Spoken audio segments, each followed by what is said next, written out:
Husband কি পরিমাণে লুচ্ছা হলে, কি পরিমাণে প্রতিবন্ধী হলে তার বউকে দিয়ে এরকম ভাবে বিজনেস করে। মানে তার বউকে অন্য কেউ টাচ করতেছে, অন্য কেউ নিয়ে পাগলামি ছাগলামি করতেছে, বাট ওর ভিতরে একটু পরিমাণও লজ্জাবোধ কাজ করতেছে না। তাহলে বলেন কোন পরিমাণে প্রতিবন্ধী হলে তার বউকে দিয়ে এরকম ভাবে বিজনেস করাইতে পারে? আমি আসলে একজন কলাবিহীন পুরুষ।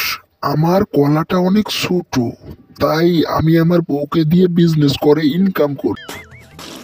মানে ভাই এদের কর্মকাণ্ড দেখলে মাঝে মাঝে আমার ইচ্ছা করে আমার যদি কিছু টাকা থাকতো, কিছু টাকা পয়সা থাকতো, মানে এরকম প্রতিবন্ধীকে আমি কিছু টাকা গিফট করতাম, প্রতি মাসে গিফট করতাম।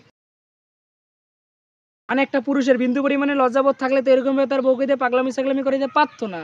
ও নিজে পাগলামি করে, ঠিক আছে, নিজে পাগলামি ছাগলামি করে এতটুকু পর্যন্ত ধরা যায়, বাট তার বউকে দিয়ে অন্য পুরুষদের সাথে পাগলামি ছাগলামি করায়, অন্য পুরুষদের সাথে আউমাউ করায়, অন্য পুরুষদের সাথে মানে সেই মেলামেশা, মানে এইটা রে কি ভাই, এইটা কি মানে আসলে কি ওরা কোনো পুরুষের পর্যায়ে পড়ে ভাই? একটু কমেন্ট সেকশনে আপনারা জানাই দিয়েন। না মানে আমার তো এদেরকে কোনোভাবেই পুরুষ মনে হয় না, এদেরকে মনে হয় আমার কাস্টম মানে আপনারা ফ্রি ফায়ারে যে কাস্টম খেলেন না, এই কাস্টম মনে হয়, কাস্টম, যদিও কাস্টমের বাংলা হচ্ছে হিজড়া।